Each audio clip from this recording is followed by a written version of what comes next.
So girls, in previous classes we have discussed the format of trading account, profit and loss account and balance sheet. आज मैं आपको बताऊंगा कि किस तरीके से हम एक ही क्वेश्चन से कंप्लीट फाइनल अकाउंट का क्वेश्चन कंप्लीट करते हैं। तो देखिए आपकी बुक में ये रहा पेज नंबर 18.65 है, क्वेश्चन नंबर 16 है। इसे हमें करना है। इसमें क्या क्या करना है वो मैं आपको बता देता हूँ, देखिएगा। बताया prepare trading and profit and loss account.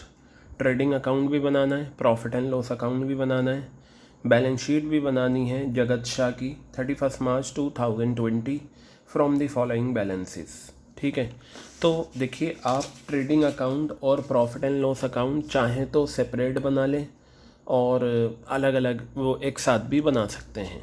मैं एक क्वेश्चन आपको एक साथ वाला भी करके दिखा दूंगा और एक अलग अलग। फ़िलहाल हम अलग अलग करते हैं।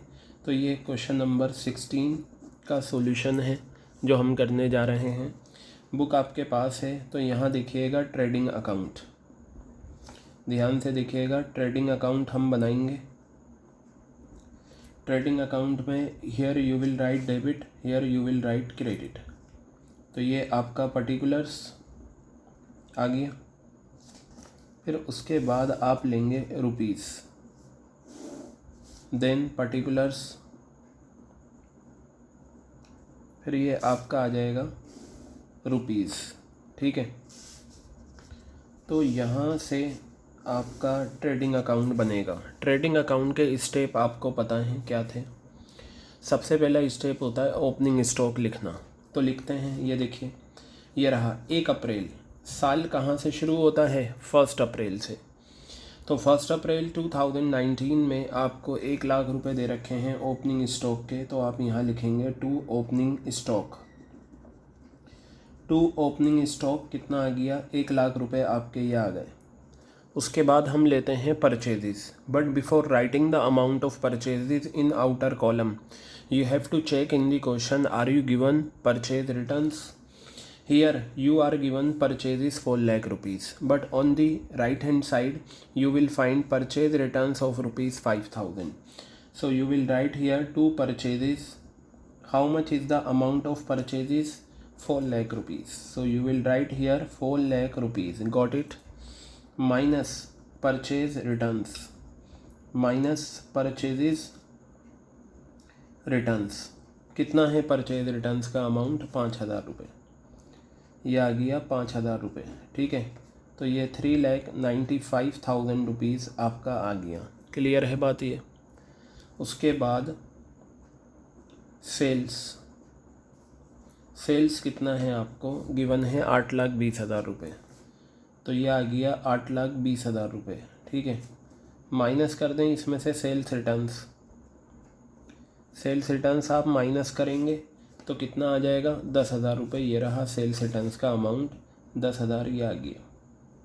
आउटर कॉलम में आपका 8,10,000 रुपये आ गया। पहला स्टेप था ओपनिंग स्टॉक, दूसरा स्टेप था परचेज रिटर्न्स, तीसरा स्टेप था सेल्स, चौथा स्टेप मैंने आपको बताया था क्लोजिंग स्टॉक। और क्लोजिंग स्टॉक यूजुअली आपको ट्रायल बैलेंस के नीचे जो इन्फॉर्मेशन होती है, एडिशनल इन्फॉर्मेशन, उनमें गिवन होता है। देखिए क्लोजिंग स्टॉक आपको कितना गिवन है? 2 लाख रुपए। तो आप ये 2 लाख रुपए यहाँ पर लिख देंगे। क्लियर हो गई बात? अब इसके बाद आपको क्या लेने हैं? ट्रेडिंग अकाउंट के डेबिट में डायरेक्ट एक्सपेंसेस लेने हैं। क्या लेने हैं? ट्रेडिंग अकाउंट की डेबिट साइड में डायरेक्ट एक्सपेंसेस आप लिखेंगे। तो चलिए बेटा, डायरेक्ट एक्सपेंसेस हम देखते हैं क्या होते हैं। लेफ़्ट हैंड साइड से आप शुरू करिए और जो डायरेक्ट एक्सपेंसेस हैं वो दिखाइए और जो इनडायरेक्ट होंगे वो प्रॉफिट एंड लॉस अकाउंट में जाएंगे। तो यहाँ पर अगर आप देखें आपको गिवन है ये सारी चीज़ें। कैपिटल असेट लाइबिलिटी है, मशीन असेट से। सेल्स परचेज, सेल्स रिटर्न्स हो चुका है, स्टॉक हो चुका है, ड्राइंग्स कैपिटल में से माइनस होगा। वेजेस और कैरिज इनवर्ड्स ये दोनों ही आपके डायरेक्ट खर्चे हैं। तो आप यहाँ लिखेंगे टू वेजेस।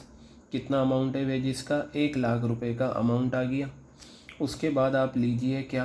क्लोजिंग, ये कैरिज इनवर्ड्स कितना है? 5,000 रुपये। तो आप यहाँ लिखेंगे कैरिज इनवर्ड्स कितना अमाउंट है ये 5000 रुपीज़ आपका अमाउंट आ गया। क्लियर है। उसके बाद राइट हैंड साइड पर आइए, सैलरीज, जनरल एक्सपेंसेस, रेंट की डेटा। यहाँ पर राइट हैंड साइड पर कोई भी ऐसा खर्चा नहीं है जो डायरेक्ट खर्चा हो। मैंने आपको बताया था आपकी अच्छी कमांड होनी चाहिए किस पर, डायरेक्ट एक्सपेंसेस और इनडायरेक्ट एक्सपेंसेस पर। क्लियर हो गई बात। अब ज़रा आप देखिएगा यहाँ पर आपको क्या करना है, यहाँ आपको इसका फाइनल आंसर निकालना है। तो आंसर निकालने के लिए, ग्रॉस प्रॉफिट या ग्रॉस लॉस निकालने के लिए आपको क्या चाहिए, you have to check which side is greater than the other side. तो क्रेडिट साइड जो है वो बड़ी है, तो मैं क्रेडिट साइड का टोटल करता हूँ 10,10,000 रुपये आ गया। फिर हम यही टोटल यहाँ लिख देंगे 10,10,000 रुपये। ठीक है, आ गया। अब उसके बाद आप देखिएगा यहाँ पर आपको क्या करना है, ये सब माइनस करना है ऐड करके। 4, 5, 6 लाख रुपए हो गए बेटा ये। तो 6 लाख रुपए आप माइनस करेंगे तो आपके पास ग्रॉस प्रॉफिट आ जाएगा। कितना आ जाएगा आपके पास ग्रॉस प्रॉफिट? 4,10,000 रुपये।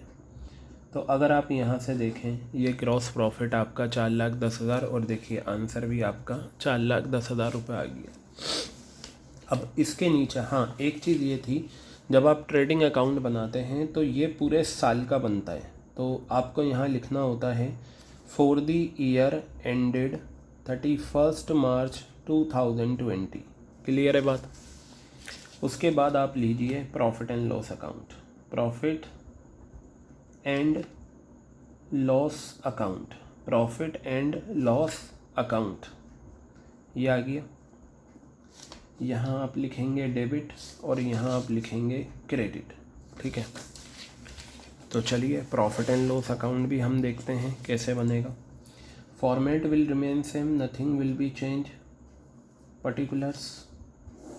पर्टिकुलर्स के बाद ये आपका रुपीज़, देन अगेन पर्टिकुलर्स, फिर ये आपका आ गया क्या रुपीज़। ठीक है, ये आ गया। अब यहाँ पर आप क्या करेंगे, सबसे पहले जो ट्रेडिंग अकाउंट से ग्रॉस प्रॉफिट या ग्रॉस लॉस आता है वो नीचे जाता है। तो ये जो ग्रॉस प्रॉफिट है ये क्रेडिट साइड में आ जाएगा, क्योंकि प्रॉफिट एंड लॉस अकाउंट की क्रेडिट साइड में सारे प्रॉफिट या इनकम्स आती हैं। तो ये 4,10,000 रुपये आपका ये आ गया। क्लियर हो गई बात ये। ठीक है, अब एक चीज़ ध्यान से सुनिएगा, प्रॉफिट एंड लॉस अकाउंट की डेबिट साइड में हमें सारे इनडायरेक्ट एक्सपेंसेस लिखने हैं। क्या लिखने हैं हमें? प्रॉफिट एंड लॉस अकाउंट की डेबिट साइड में सारे इनडायरेक्ट एक्सपेंसेस लिखने हैं। तो बेटा इनडायरेक्ट एक्सपेंसेस जो आप लिखेंगे आपको पता होने चाहिए इनडायरेक्ट एक्सपेंसेस क्या होते हैं। तो आप उसके लिए क्वेश्चन में लेफ़्ट हैंड साइड से सारी आइटम्स चेक करते हुए चलें कि कौन कौन से इनडायरेक्ट एक्सपेंसेस हैं। कैपिटल लाइबिलिटी है, मशीन असेट्स है, ये सारे हो चुके हैं। ड्राइंग्स कैपिटल में से माइनस होगा, वेजेस और कैरिज इनवर्ड्स जा चुके हैं। सैलरीज इनडायरेक्ट खर्चा है, तो आप यहाँ लिखेंगे 2 सैलरीज। कितना अमाउंट है सैलरीज का? 60,000 रुपये सैलरीज आ गया। जनरल एक्सपेंसेस कितना है? 20,000 रुपये है। You will write here 2 general expenses, how much? 20,000 rupees you will write here. Rent कितना है? 50,000 रुपये का रेंट आ गया। ठीक है, परचेज रिटर्न्स हमें लेना नहीं, डेटर्स हमारी एसेट्स हैं, कैश हमारी एसेट्स हैं। कैरिज आउटवर्ड्स मैंने बताया था जितने भी इनवर्ड खर्चे होते हैं वो तो डायरेक्ट होते हैं, और जितने भी आउटवर्ड खर्चे होते हैं वो क्या होते हैं? आउटवर्ड खर्चे इनडायरेक्ट होते हैं और इनवर्ड खर्चे डायरेक्ट होते हैं। तो ये कैरिज आउटवर्ड आपका यहाँ पर आ जाएगा 2 कैरिज आउटवर्ड्स। ये लीजिए 2 कैरिज आउटवर्ड्स कितना आ गया? ये 20,000 रुपीज़ यहाँ पर ये आ गया। उसके बाद एडवर्टाइजिंग लेना है, तो आप यहाँ लिखेंगे 2 एडवर्टाइजिंग। ये लीजिए आपका एडवर्टाइजिंग आ गया। कितना आ गया? ये 20,000 रुपये का एडवर्टाइजिंग आ गया। क्रेडिटर्स हमें लेना नहीं क्योंकि ये लाइबिलिटी है। बस अब आप क्या करें, इसे क्लोज़ करें और आंसर निकालें। अगर आप देखें क्वेश्चन में तो आपको क्रेडिट साइड जो है ये ज़्यादा बड़ी नज़र आ रही है, तो यहाँ पर आप इसका टोटल करें 4,10,000 रुपये, ये आ गया। ठीक है, 4,10,000। इसी तरीके से आप यहाँ पर लिखेंगे 4,10,000 आपका ये आ गया। अब आप क्या करेंगे, यहाँ पर आपको नेट प्रॉफिट निकालना है। नेट प्रॉफिट निकालने के लिए आप इन सब का ऐड करके इसमें से माइनस करेंगे। तो ये हो गया 80,000, 1,30,000, 1,50,000, 1,70,000। तो 1,70,000 आपका 2,40,000 रुपये डिफरेंस करके आ गया नेट प्रॉफिट। ठीक है, नेट प्रॉफिट कितना आ गया आपका 2,40,000। तो ये देखिए, ये नेट प्रॉफिट आपका 2,40,000 आ गया आंसर। क्वेश्चन जब आएगा उसमें आंसर गिवन नहीं होगा, ये तो बुक में इन्होंने आंसर दे रखे हैं। क्लियर है बात। अब इसके बाद आप क्या करेंगे, इसके बाद आप बनाएंगे बैलेंस शीट। तो चलिए बैलेंस शीट बनाते हैं। ठीक है, अच्छा यहाँ पर भी आपको क्या करना है, फॉर द ईयर एंडेड लिखना है। बनता ये आखिरी दिन है, ये trading account, profit and loss account, balance sheet बनती आखिरी दिन है, लेकिन होती क्या है, पूरे साल के होते हैं ये account. For the year ended 31 March 2020। Clear है। और ये बैलेंस शीट जो होती है ये लास्ट डे की होती है। बैलेंस शीट एज एट 31 मार्च 2020। ठीक है, एज एट आता है, कई जगह एज ऑन आता है या एज एट। अच्छा, इसमें डेबिट क्रेडिट नहीं लिखा जाता क्योंकि ये अकाउंट नहीं है, ये क्या है, स्टेटमेंट है। ठीक है, और स्टेटमेंट में कभी भी डेबिट क्रेडिट आप नहीं लिखेंगे। तो ये आपकी लाइबिलिटी साइड है, ये रही। ठीक है, और ये रुपीज़, ये आपका असेट्स, यहाँ पर ये क्या आ गया, रुपीज़। चलिए अब हम क्या करते हैं, इसे बैलेंस शीट को बनाते हैं। बैलेंस शीट को बनाने का तरीका ये है कि आप सबसे पहले कैपिटल वाली आइटम्स लिख दीजिए, जो भी प्लस माइनस करते हैं वो लिखते हैं। हालांकि हार्ड एंड फास्ट रूल नहीं है, लेकिन बेटर लगता है कि आप सबसे पहले कैपिटल वाली आइटम लिख दीजिए। तो कैपिटल वाली आइटम अगर मैं देखूं, कैपिटल कितना गिवन है आपको, 3,60,000 रुपये। ये बिज़नेस की इंटरनल लाइबिलिटी होती है। मैंने जो लास्ट क्लास में फॉर्मेट समझाया था उसमें आपको बताया था कैपिटल में या तो नेट प्रॉफिट ऐड होता है या नेट लॉस लेस होता है। तो आपका क्वेश्चन में क्या था, नेट प्रॉफिट था। कितना, 2,40,000। इसे आप ऐड कर देंगे, नेट प्रॉफिट कितना, 2,40,000 का नेट प्रॉफिट हुआ। देखिए क्वेश्चन में ड्राइंग्स भी गिवन है, ये रही ड्राइंग्स। मैंने बताया था माइनस होंगी, तो ये ड्राइंग्स आपने क्या करा, माइनस कर दिया। कितना है, 40,000 रुपये, ये माइनस हो गया। तो बस आउटर कॉलम में जो आपका आएगा, कितना आएगा, 6 लाख में से 40,000 गए, 5,60,000 रुपये आपका आ गया। क्लियर है बात। अब इसके बाद आप लेफ़्ट हैंड साइड से देखें, जो असेट्स मिल जाए उसे दिखा दें, जो लाइबिलिटीज़ मिल जाए उसे दिखा दें। कैपिटल मेरा हो चुका है, मशीन मेरी असेट से क्या है, मशीन मेरी असेट से मैंने यहाँ पर दिखाया मशीनरी। कितना अमाउंट है, 70,000 का अमाउंट मैंने यहाँ दिखाया। बाकी यहाँ और कुछ नहीं है। इधर आ जाइए, डेटर्स। डेटर्स भी मेरी क्या है, असेट्स हैं। ये आ गया डेटर्स। कितना है डेटर्स का अमाउंट, 3 लाख रुपीज़। ये लीजिए 3 लाख रुपए डेटर्स का अमाउंट आ गया। कैश, कैश भी मेरी क्या है, असेट्स से। ये लीजिए कैश आ गया। कितना, 40,000 रुपये। क्रेडिटर्स लाइबिलिटी होते हैं, क्रेडिटर्स यहाँ पर आ गए। कितना, 50,000 रुपये। तो ये आपको पता होना चाहिए कि लाइबिलिटीज़ क्या होती हैं, असेट्स क्या होती हैं। सब कुछ दिखा दिया आपने।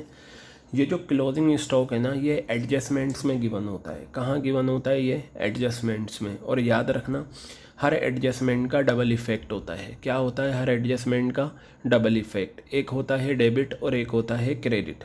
ये देखिए, जब आपने क्लोजिंग स्टॉक को ट्रेडिंग अकाउंट में दिखाया था, ये दिखाया था या नहीं, ये क्लोजिंग स्टॉक कहाँ पर आया, क्रेडिट साइड में। तो ट्रेडिंग अकाउंट में क्लोजिंग स्टॉक का क्रेडिट इफ़ेक्ट हुआ। क्या हुआ, क्रेडिट इफ़ेक्ट हुआ क्लोजिंग स्टॉक का ट्रेडिंग अकाउंट में। और क्योंकि स्टॉक हमारी असेट्स होती है, असेट्स में दिखाएंगे हम क्लोजिंग स्टॉक। ये आ गया क्लोजिंग स्टॉक।